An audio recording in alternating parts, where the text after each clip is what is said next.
this and that to our children, but they really, it all unfolds at the pace that it needs to unfold. And it's all, we can trust a whole lot of other ways that we didn't even know that we could trust.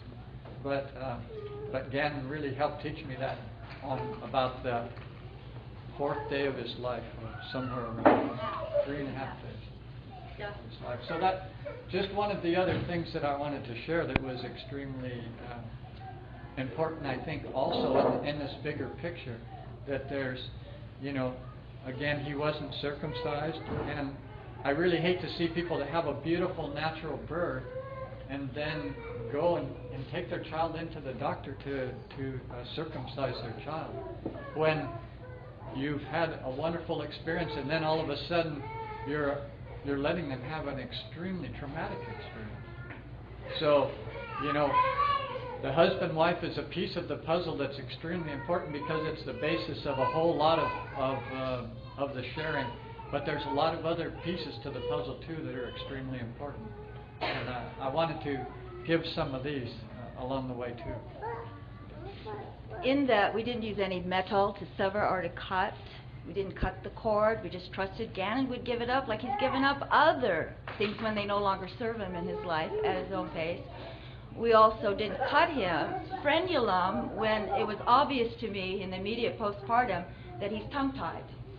The frenulum, that skin that holds our tongue so that when we're doing the headstand, our tongue doesn't fall out of our mouth, you know, that little piece here that anchors down, was all the way to his tip, and he couldn't work his tongue. He couldn't nurse effectively. Now, here's what we do. In our Western cultures, we want to fix the problem, don't we? Now, this is broke.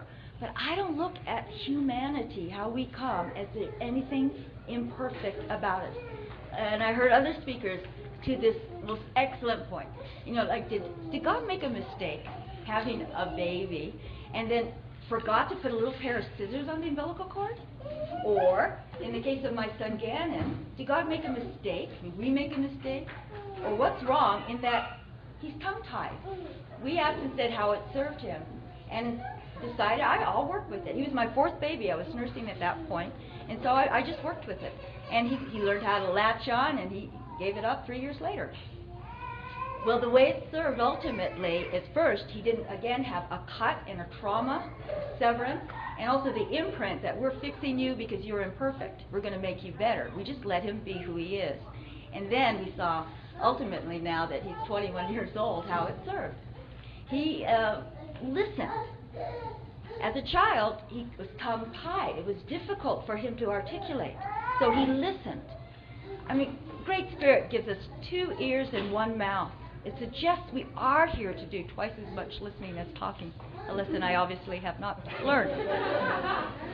And so, due to his learning how to listen, our household, we see all of the kids, the young kids, the teenagers, they'd all crowd into Gannon's room, and some quite older than him at times. I'd ask, like once I got one of these guys out in the kitchen and said, how come you come over? I mean, Gannon's like, this is significant when you're 14 and he's 17, you know, a younger guy.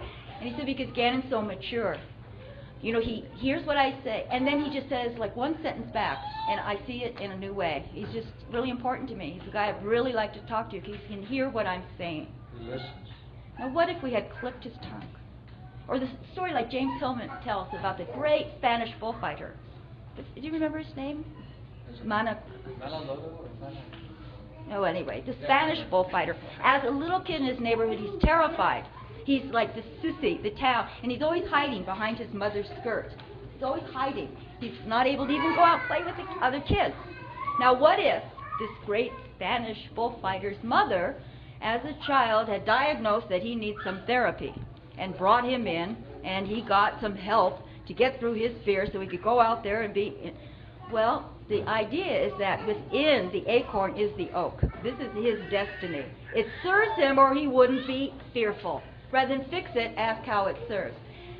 So here's a young boy, terrified, hanging out behind his mother's skirts because his destiny is to face 2,000 pounds of raging bull coming in his direction with mama's skirt to protect him, you see?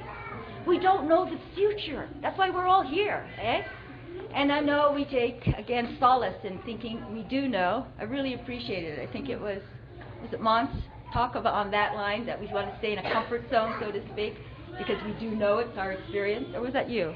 Someone said. But that's the nature of birth. It's a leap of faith into the unknown, like my daughter hanging at the edge of the cliff. And, you know, that's my prayer. All of us could have a dream, a sustaining dream, where we know we already are in the hands of God. If we can conceive a baby naturally, we can birth a baby naturally.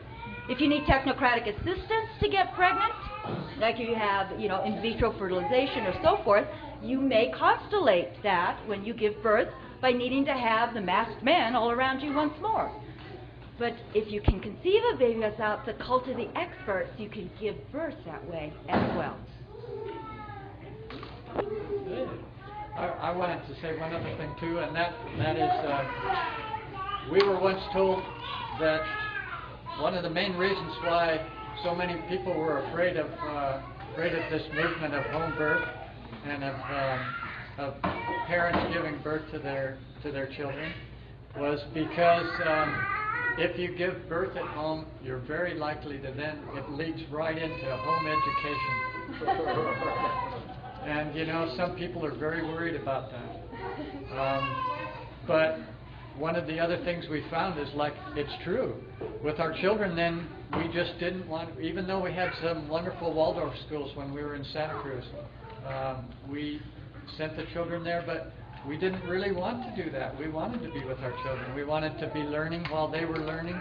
We wanted to have time with them to explore, to see what they really wanted to do. In the morning, when we got up, we would talk about dreams and see what we were going to do, what we were going to learn together that day. And so it was true. It naturally led to a home education where we wanted to both be there. And on the shadow side of that, being a man in this world and having some desire to, I don't know what it is, but I guess it's this point again. But you know, there's this tendency to want to have some verification that I'm making progress or something like that.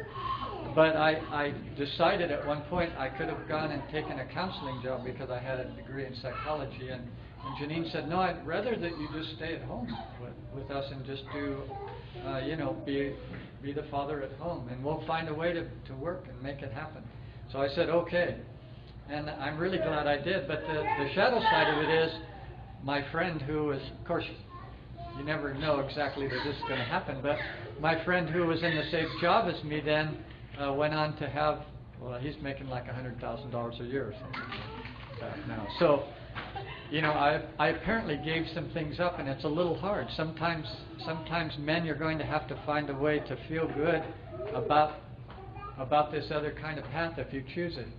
But I really am glad that we were there together, especially in my case, where we decided up until Haley was 8 years old. And here again, you have to be careful what you say. I said somewhere around the time when Haley's 8, I think I'll be ready to go take a job out of the home, because we did want to have a time when we weren't always struggling to pay the bills. So on Haley, and Haley came right on my birthday. So she was turning 8, and it was both of our birthday, and they called me up and offered me this job right exactly on her 8th birthday. So you know, I'm really glad that I did stay home.